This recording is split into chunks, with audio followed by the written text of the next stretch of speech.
श्री ज्ञानदेव तुकाराम पंढरीनाथ भगवान की जय.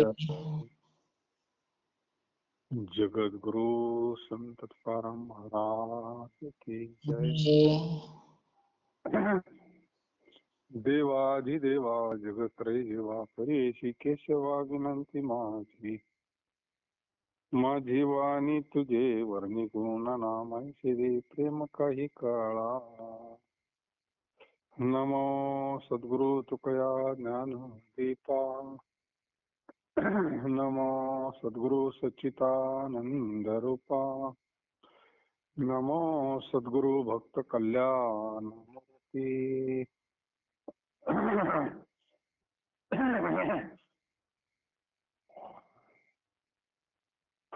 नमो सद्गुरु भास्करा पूर्ण कीर्ती.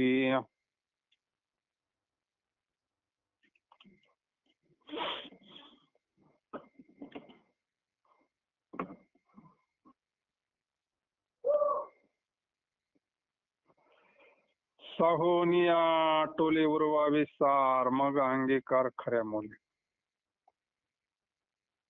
भोगाचे सांभाळी द्यावी कडीवर संचिताची थार मांडून. महत्वाचे ठाई भोगावी अप्रतिष्ठा विटंबावे हस्ता पंचमाव. तुका म्हणे मग कैसा संसार जयाचा आदर तोच व्हावी.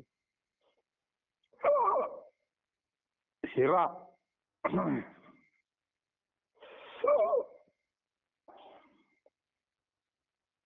जो हिरा घनाच्या माराने न फुटता राहतो त्याचा योग्य किमतीने अंगीकार होतो.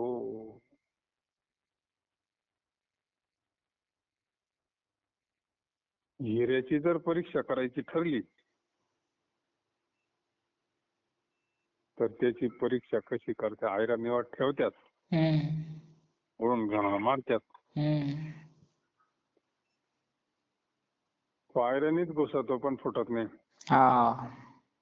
हिरा ठेवीता आयरणी ते मारिता जो तोची खरा मोल पावी. त्याची परीक्षा अशी होती, जो हिरा घनाच्या माराने न फुटता राहतो त्याचा योग्य किमतीने त्याने आपला कॉल होल्डवर ठेवला आहे. परीक्षेत पास झाला ना तो, त्याची योग्य किंमत होणार आता. तसे जो जगाची आघात सहन करतो त्याचा देव अंगीकार करतो. आता तुकोबारायांवर काय प्रसंग आले, सगळे आघात सहन केले ना. मग अंगीकार खऱ्या मोले. भगवंत त्याचा अंगीकार करतो. भगवंत संततेची संत सोशी जगाचे आघात. जस हिरा घनाची मार सहन करतो ना, आता जग आहे जग आहे नाही का. एखादं चांगलं आंब्याचं झाड आहे, रोडच्या कडाला दगड हाणणारच त्याला नाही का. बाबळीला नाही कोणी हाणणार. पण जगाची आघात सहन करतो त्याचा देव अंगीकार करतो. प्रारब्धाच्या स्वाधीन देह दिल्याने क्रियामानाने होणाऱ्या संचिताचे ठिकाण मोडले जाते. ज्ञानानं काय होतं, हे जळतं. तिथे त्याचं ते अविद्यारूपी आधार मोडून शरीराला प्रारब्धाच्या स्वाधीन करावी. म्हणजे कोणतीही सुखदुःखी शरीराला झाली तरी चित्ता त्या योगाने खेचत नाही. वा काय होतं, चित्त अशा स्थितीला जात, शरीराला सुखदुःख होतं पण चित्ताला होत नाही. कारण शरीर प्रारब्धाच्या अधीन आहे. चित्तात त्याचा खेद होत, चित्तात त्या परिणाम होत नाही. स्थिर चित्त झालेलं जे असतं ना, हम्म. चित्त अस्थिर झाल्यावर दुःख होतं ना, हम्म. तळमळलं. चित्त जर शुद्ध झालं, स्थिर झालं, शांत झालं, त्याच्यावर परिणाम होत नाही त्याचा, हम्म. म्हणजे त्याला दुःख होत नाही. किती योग्य उत्तर दिलं. का दुःख होत नाही महापुरुषांना? चित्त तसं झालेलं आहे ना, हम्म. त्याचा खेद होत नाही. मग जेथे आपली मान मान्यता आहे त्या ठिकाणी आपली अप्रतिष्ठा करून पंचभूतात्मक नष्ट देहाची विटंबना करून घ्यावी.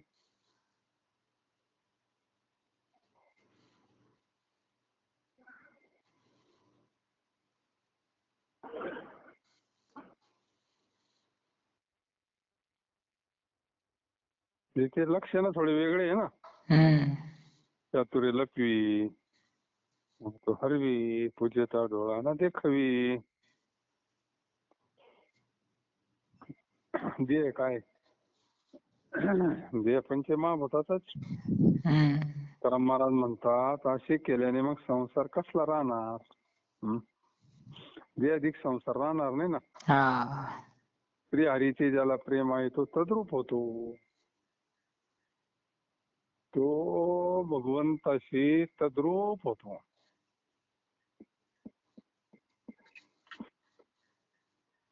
निर्वैर होणे साधनाचे मूळ, येरते उल्हास माली. नाही चालो येत सोंग संपादनी, एवढी अवस्थानी शुद्ध शुद्ध. त्याग नाव तरी निर्विषय वासना, कार्यकारण पूर्ती विधी. तुका म्हणे राही चिंतनी आवडी, येणे नावे जोडी सत्यत्वेश. निर्वैर सर्व प्राणी मात्राविषयी निर्वैर होणे हे सर्व साधनाचे मूळ कारण. लक्षणच आहे ना, निर्वैरम निम शांतम. कोणाशी वैर नाही. हम्म. आता स्वरूपानं जर सगळं तोच भरला तर वैर तरी कोणाशी करता, नाही का? हा. त्रिगुणात येतं सगळं, त्रिगुणाच्या खेळात येतं ना. हम्म. पण साधू गुणातीत अवस्थेत गेलेला असतो, त्याच्यामुळे त्याला सर्वत्र ब्रह्मदर्शन झाले, मग तो निर्वैर होतो. हम्म.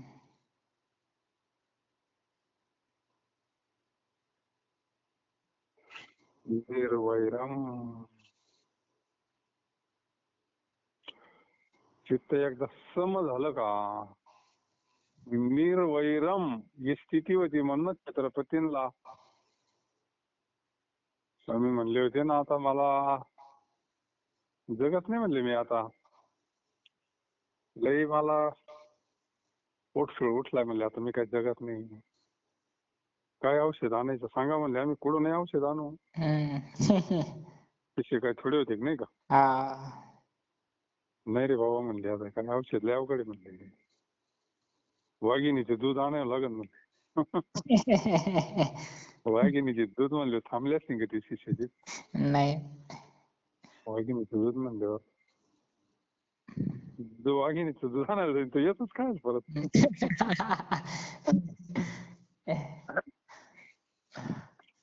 छत्रपती होते. छत्रपती म्हणले गुरु महाराज वाघिणीचं दूध घेऊन येतो म्हणले. अरे नको म्हणले, वाघिणीचं जाणं काय सोपं आहे का? राजा आहे म्हणले तू. तुझ्या सारख्या धर्मज्ञ राजाची गरज आहे राज्याला म्हणले. माझ्यासाठी एक साधू गेला तर काय फरक पडतो? हम्म. नाही म्हणले. गेले छत्रपती.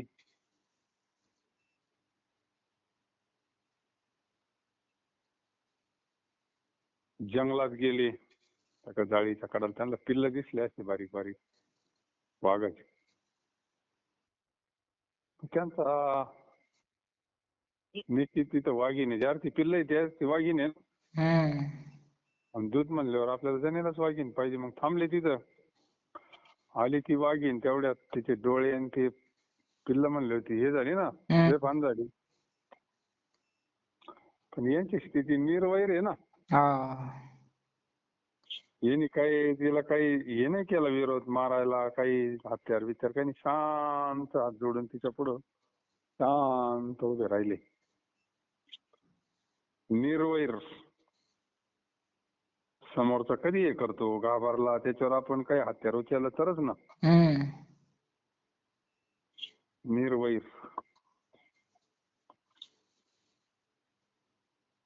चित्त शुद्ध तरी सर्प मित्र होते. हा, शत्रू मित्र होते. व्याघ्र न खाती तयार. म्हणजे एकदम एक. हे सर्पमित्र म्हणते ना त्यांना. का आता एकामेकाला त्यांना ते हे नाही करत, एकामेकाचं भीती नाही वाटत त्यांना. मित्रत्वाच्या ठिकाणी भीती नाही ना, त्याच्यामुळे त्याला सर्पमित्र शब्द दिला. जिथं मित्राला भीती वाटते का? नाही ना. भीती वाटली तर मित्र काय जाऊन मग शत्रू नाही का. तस छत्रपतींच्या अंतःकरणात काही हे नाही, असं शांत म्हटलेले.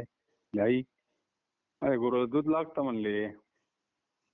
शांत ती वाघीण उभी राहिली, पिल्ल आले, पिल्ल प्यायला लागले. मग एका सडाचं दूध त्याने त्या तांब्यात घेतलं आणि घेऊन गेले आपल्या गुरु महाराजांनी. पण हे का जमलं? निर्वैर. तर शुद्ध आणि निर्वैर. सर्व प्राणी मात्र विषयी निर्वैर होणे सर्व साधनाचे मूळ कारण आहे. या वाचून इतर खटाटोपा लहान आहे. इतर सर्व विधी निषेध पाळणे म्हणजे नुसती शोभा आहे. बाकीच्या गोष्टी म्हणजे काय, शोभा आहे ती. पण खरं निर्वैर होणं हे सगळ्या, मग बाकीचे खटाटोप करायची गरज नाही. ढोंगाचा कोणताही व्यवहार नाही भावा. ढोंग इथं चालत. हे काय सोंग आणायची स्थिती नाही ना. या एक अवस्था आहे, उच्च अवस्था परमार्थातली. इथं सोंग आणून कसं काय जमा? इकडे सोंग आणता येईल बाकीच्या गोष्टीला. अखेरीस खऱ्या खोट्याचा निवाडा होतो. इथं ढोंगी माणसाचं काम नाही. निर्विषय परमात्म्याविषयीची एक वासना आहे.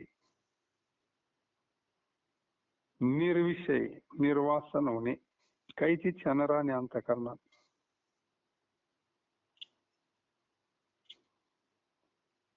एक वासना आहे कोणती?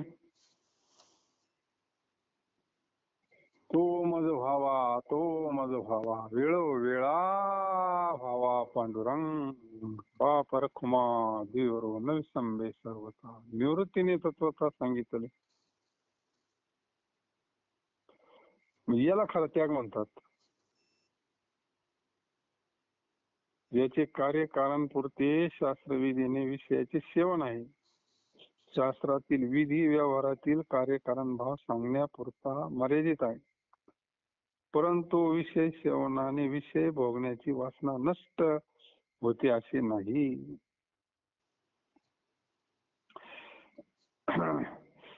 विषयाचं असे मागे म्हणतात भोगू कामवाडी. जेवढे विषय आपण सेवन करतो तेवढी तिची वासना वाढते, भडकत. त्यागात शांती, भोगत नाही. अग्नीमध्ये तूप टाकल्यावर काही जण का ते वाढन भडकन ते आज. तसंच आहे. मग त्याच्याकरता नियम विधी सांगितले ना. शास्त्रातील विधी व्यवहारातील कार्यकारण भाव सांगण्यापुरता मर्यादित आहे. परंतु विषय सेवनाचे विषय भोगण्याची वासना नष्ट होते असे नाही. तुकाराम महाराज म्हणतात एका प्रभूच्या चिंतनाविषयीचे ज्याला प्रेम आहे त्याला खरा लाभ झाले असे समजावे. आता कोण पास झालं याच्यामध्ये? ज्याच्या अंतःकरणामध्ये भगवंताच्या चिंतनाबद्दल प्रेम आहे, हम्म. तोच पास झाला, बाकीचे नाही. खरा लाभ महालाभ पुकार विठ्ठल पायी पडे मिठी हकारुनी सांगितलं नाम घेता राहू नका, ऐसा लाभ बांधा जाती. भगवंताच्या चिंतनाविषयीचे ज्याला प्रेम आहे त्याला खरा लाभ झाला समजायचं. हम्म. प्रेम काय, प्रेम निर्माण होणं ही अवस्था फार उच्च अवस्था आहे. हम्म. सुरुवातीची अवस्था म्हणजे सामान्य अवस्था आहे ती सात्विक भावाची, पण अंतःकरणाला नंतर पाझर फुटला पाहिजे, प्रेम अवस्था निर्माण झाली पाहिजे. प्रेम अवस्था, गोपी भाव निर्माण झाला पाहिजे अंतःकरणात. बोधाच्या चिंतनानं अंतःकरणामध्ये प्रेम निर्माण झालं पाहिजे. ती खरी देवाची कृपा आहे. कोरड्या अंतःकरणात काय होत, हम्म. कोरड्या जमिनीत पीक येतं नाही. सुकून जात ते.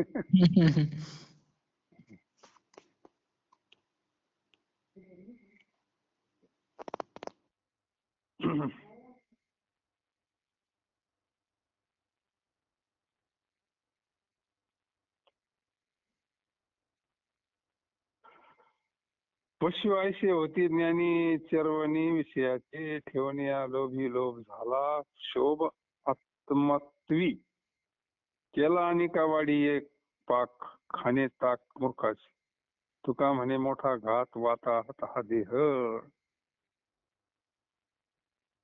वारंवार विषयाचे सेवन करणारे जे कोणी ज्ञानी आहेत ते पशुतुल्य होत. ज्ञानी म्हणून घेणारे स्वतःला हा. आणि विषयामध्ये बुडलेले पशुतुल्य म्हणलंय त्याला, पशुतुल्य. हम्म. तर ज्ञानाची लक्षणं फार वेगळे आहे ना. हा. ज्ञानाच्या ठिकाणी त्याग असतो, हम्म. त्यागाच्या ठिकाणी शांती असते, तिथं समाधान असतं. त्याच्यामुळं तो विषय तर त्याला वमनासारखे वाटतात नाही का. हम्म. विवेक. विषय जर गोड वाटत असले तर तो पशुतुल्य म्हणले. विषय लोभाविषयी ज्याच्यामध्ये प्रीती आहे त्याची आत्मस्थिती शोभास पावली, आत्मस्थितीत बिघाड झाला. काही सारासार जर कळालं, विषयाचा लोभ, विषय लंपट, त्याच्याबद्दल वैराग्याशिवाय घडणार नाही ना. हम्म. म्हणजे आत्मस्थितीत बिघाड होतो, मग आत्मसुख भेटत नाही दुसरं काय. हम्म. मूर्ख हे चांगला स्वयंपाक करून दुसऱ्याला वाढतात आणि आपण आसार ताकाचे सेवन करतात. पाहता दृष्टांत दिला, त्यांना मूर्ख म्हणलंय. चांगला स्वयंपाक करताना दुसऱ्याला वाढतात आणि स्वतः ताक पितात. आसार, ताक म्हणजे आसार. तर शब्दज्ञानी स्वतः अनुभव न घेता दुसऱ्याला सांगण्यातच आयुष्य घालवत. त्याच्या नशिबी शेवटी संसारच राहतो. शब्दज्ञानी चांगला धुतलाय महाराजांनी. सावटी. आणि काय आता शब्दज्ञानच सगळं नाही का. गडी मोठं.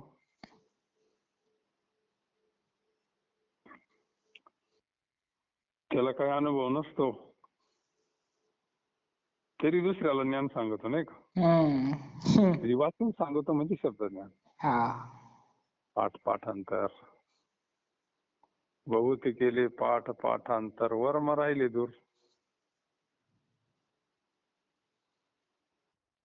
म्हणले ना कागदावर साखर लिहिली, मग काही गोड लागन का तू चाटली तर.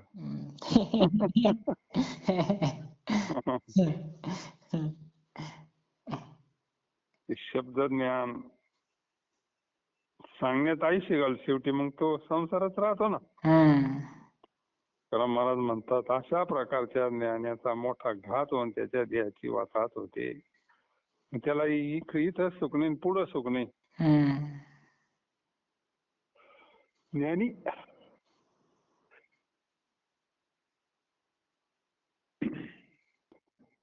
हे म्हणायला ज्ञानी, पण शब्द ज्ञानी. ज्ञानी तर दोन डोक्यावर घेतलाय ना पार. हो. ज्ञानी आत्मा माझा, मी तया ते माथा मुकुट करी. ज्ञानी असून तयावरी भजनी असता, माझ्या भजनी असता, हम्म. तो ज्ञानी पाहिजे. मग ज्ञान असून अंतःकरणात भजनाबद्दल प्रेम निर्माण झालं, माझ्या भजनी असता, मग त्याला मी डोक्यावर घेतो म्हणले. हम्म. असा ज्ञानी, आत्मज्ञानी चोखडी संत माझी रोपडी. हा ज्ञानी पाहिजे, आत्मज्ञानी, शब्दज्ञानी नव्हे.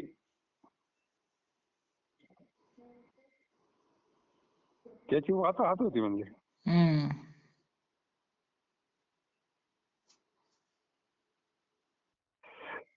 काजी धरिले नाम तुम्ही असून निष्काम.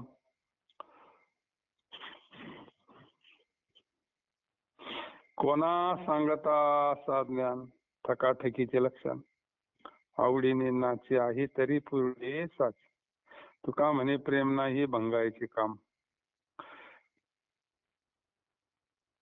अहो देवा, तुम्ही कामना रहित असंग जरा, तर तुम्ही विठ्ठल या नामाचा, समचरण या रूपाचा स्वीकार का केला?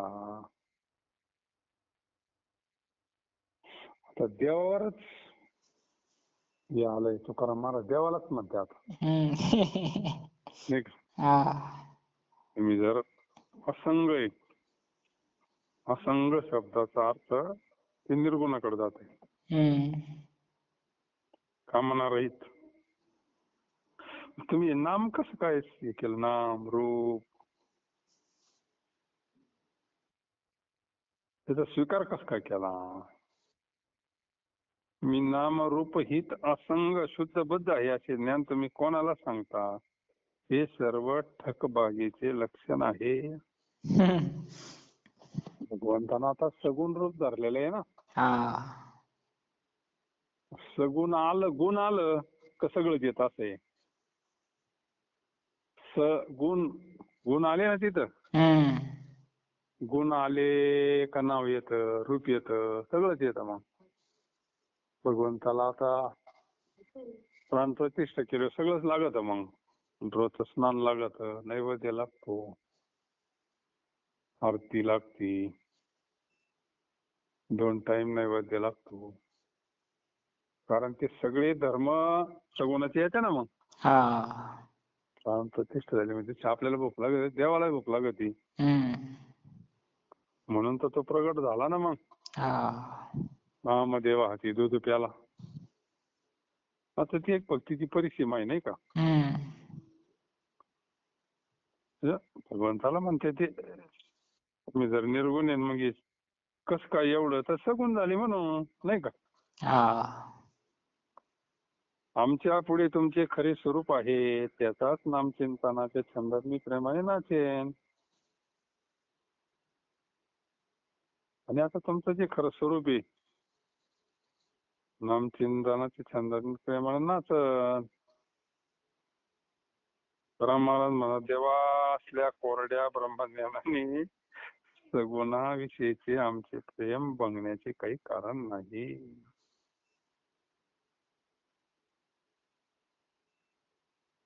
कोरडं ब्रह्मज्ञान, कोरड्या ब्रह्मज्ञान. आता जगद्गुरु तुकोबा आहे, सगुण भक्ती बद्दल बोलतात. सुंदर ते ध्यान उभे विटेवरी, करकटेवरी ठेवून या. राजस सुकुमार मदनाचा रवी शशी कळा लोपलिया. कस्तुरी मळवट चंदनाची रोटी, रुळे माळ कंठी वैजयंती, मुकुट कुंडले श्रीमुख शोभले सुखाचे होते. काशे सोन साळा पांगरी पाटोळा, घन निळा सावळा बाई सकळे तुम्ही वागी केसावा, तुका म्हणे जीवा धीर नाही. कस्तुरी मळवट चंदनाची ओटी, रुळे माळ कंठी. म्हणजे सगुणाच्या ठिकाणी सगुण सोपं आहे ना. खरे बोले तरी फुकासाठी जोडी हरी, ऐसे फुकाचे उपाय सांडून या वाया जाय. परोपकार एका वचनाचा फार, तुका म्हणे मळ म्हणे सांडिता शीत.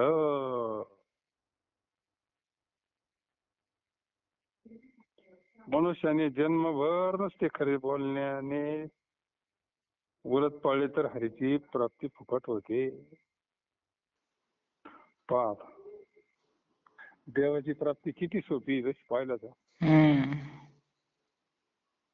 सोपं चालत नाही आपल्याला, नाही का. आपल्याला अवघड लय बरं वाटतं, इकत लय बरं वाटतं, नाही का. आता इतका सोपा परमार्थ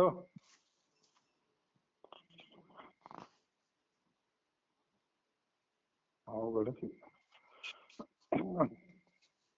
फक्त आयुष्यभर खरं बोलायचं, एवढं व्रत जरी पाळलं तरी भगवंताची प्राप्ती होते. अशी जगद्गुरु काय, तर जगद्गुरु आहे ते.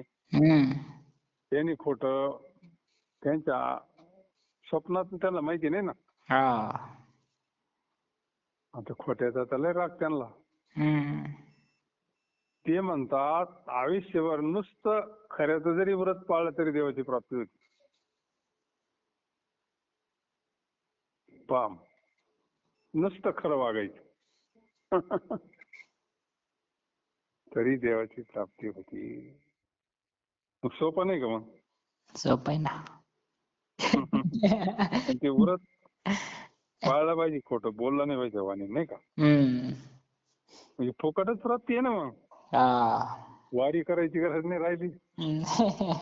नामस्मरणाची आठ काही नाही दुसरी, फक्त एकच आठ आहे, खरं बोलायचं. सत्य तू सत्य तू सत्य तू विठ्ठला.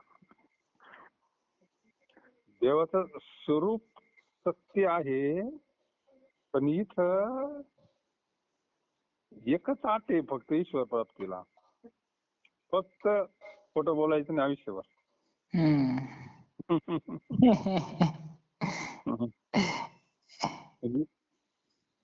फुकटच आहे ना महाराज म्हणतात मग देवाची प्राप्ती. अरे किती कष्ट आहे. वाऱ्या करायच्या, माळी घालायच्या, ज्ञानेश्वरी वाचायची, रोज सत्संग करायचा, आयुष्यभर चिंतन करायचं, हरिपाठ, टाकडा, भजन, देवाची प्राप्ती होती, संतसंगती. आणि नुसतं खरं बोलायचं. मनुष्याने जन्मभर नुसते खरे बोलण्याचे व्रत पाळले तरी हरीची प्राप्ती फुकट होते. सोपं आहे का नाही?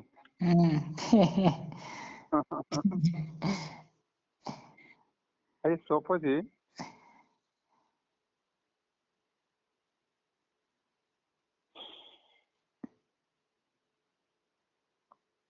असे फुकट उपाय सोडून मनुष्य काहीतरी करीत व्यर्थ जातो. अवघड करतो नाही का. काशीला जाईन, अजून कुठं जाईन, देवाच्या प्राप्ती करतात ना सगळे अवकाळा. पैसे खर्च करीन, सोपं करणार नाही. महाराजांना माहिती नाही, कोणी करणार नाही. का कोण एवढं करीन नाही का. पावला पावलाला खोटं बोलायची सवय लागली.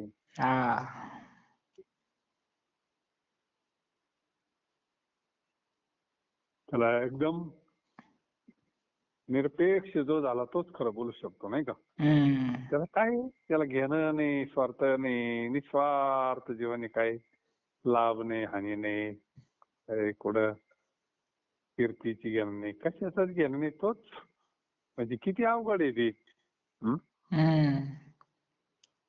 लोकांच्या मध्ये राहून जर असं वागायचं म्हणजे सोपं नाही ना.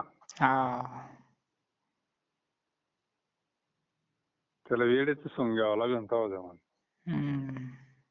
वेडी वे माझी म्हणलंय ना, अंतरिक्षान बाहेर किशात काय प्रमाण आहे? सदा ब्रह्मी जाणा निमग्न तो.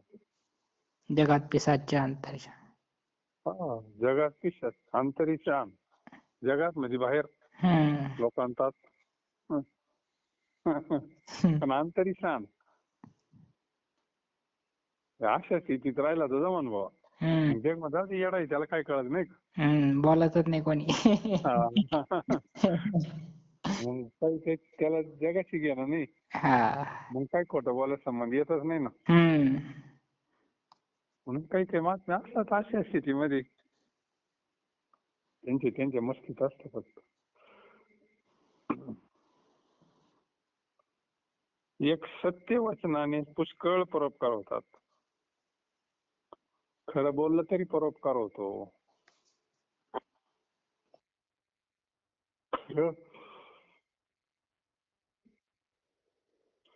बोलण्यानं भगवंताची प्राप्ती तर होती, पण परोपकार सुद्धा होतो म्हणजे. हम्म.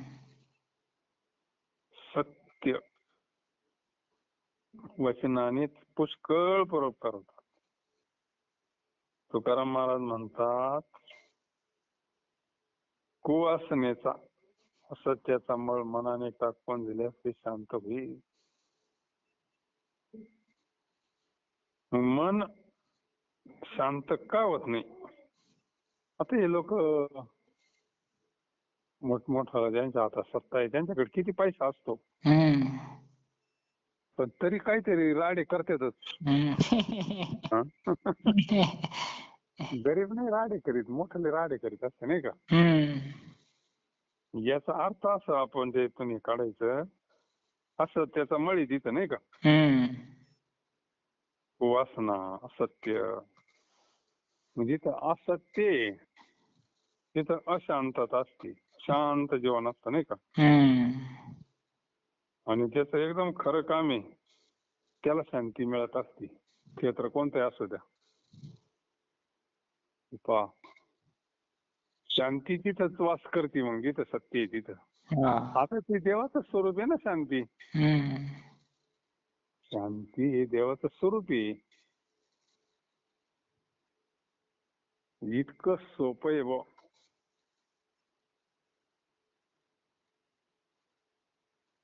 काय करावं लागेल? तुकाराम महाराज म्हणता, कुवासनेचा असत्याचा मळ म्हणजे असत्य पूर्ण सोडावं लागेल आणि सत्याचा स्वीकार करावा लागेल, तर ती गोष्ट घडू शकते, अन्यथा घडत नाही. आता ते हळूहळू सवय लावावं लागेल. ती एकखटी थोडं जमान का? नाही ना. व्यवहारात राहणाऱ्या व्यक्तीला लगेच उद्यापासून सुरुवात,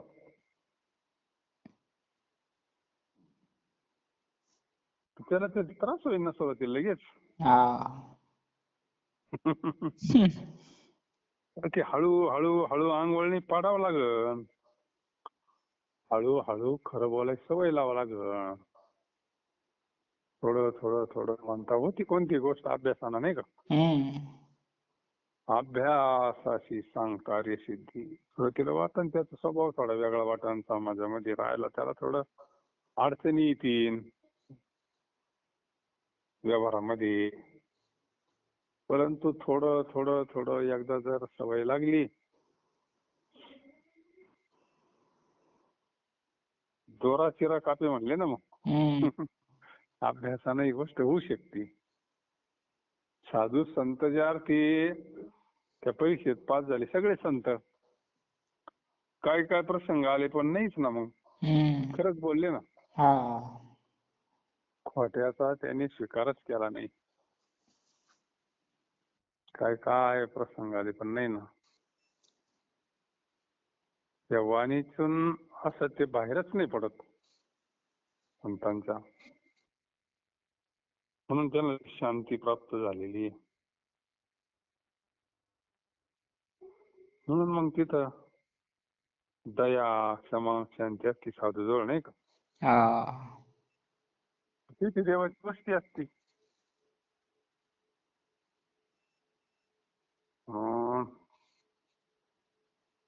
माऊली म्हणले ना मग ही ज्ञानेश्वरी जी बाहेर पडली सत्यवादाचं तपच आहे म्हणले, व्रतच आहे ना. हो. बरं एक जन्मात नाही का फक्त एकाच जगद्गुरु तुकोबारायांनी काय म्हणलं, एक जन्म जरी तुम्ही सांभाळ तरी देवाची प्राप्ती होईल. मनुष्याने जन्मभर नुसते खरे बोलण्याचे व्रत पाळले तरी हरीची प्राप्ती फुकट होते. आणि माऊली तर म्हणले वाचा केले बहुकल्प. हम्म. काय काय स्थिती काय आहे मग? हा. ज्ञानेश्वरी बाहेर आली म्हणजे स्थिती सामान्य आहे का ती? नाही ना. ज्ञानेश्वरी का सामान्य आहे का? आणि एखादी ओळी पाठ करावं तर 8-10 दिवसांनी ती पुन्हा आठवत नाही. मागं पुढं होती, आयुष्य चाललंय तरी ओळी पाठ होईना झाली तर मग मागं पुढं होतंय. आणि त्यांच्या मुखातून ज्ञानेश्वरी बाहेर आली म्हणजे काय हम्म. ते का काय असं काय काय हे म्हणजे सत्याची शक्ती आहे ती नाही का? हम्म. भगवंताचं स्वरूपच आहे सत्य. म्हणून हळूहळू सत्याकडे गेलं पाहिजे आपण. आता आपल्याला जावंच लागेल, त्याला पर्यायच नाही का? हो. देवाकडे जाणारा रस्ता सत्याचा आहे. म्हणून भगवंताचं स्वरूप सत्य, त्याच्याकडे जाणारा रस्ता सत्य. सत्यमेव जयते. सत्यम शिवम सुंदरम. सत्य ही शिव है, शिव ही सुंदर है. सत्यम शिवम सुंदरम. हे अध्यात्म क्षेत्रामध्ये सत्याला किंमत आहे. पण आता कलीचा वारा सुटलाय. हम्म. बोलणारच काय काढा एखाद्या म्हणले नाही का? हो. न बोलणारचे गो विकाना. हम्म. काढायचे काहीच काम चालेल, फक्त बोलणारे पाहिजे नाही का? हा. काही पैसा मिळून काय थोडीच मुक्त होणार आहे कधी? नाही ना. पैसाच कमवतील, मान कमवतील, प्रतिष्ठा याच्यापेक्षा जास्त आपल्याला देव कमवायचा आहे ना. हम्म. महत्वाचं देव भेटणं हे महत्वाचं आहे ना. हा. मान, प्रतिष्ठा, पैसा, लौकिक याचा आणि देवाचा काही संबंध नाही. म्हणून सत्याचा स्वीकार करावा. कुंडलिक वरधारी विठ्ठल श्री ज्ञानदेव तुकाराम पंढरीनाथ भगवान की जय. जगद्गुरु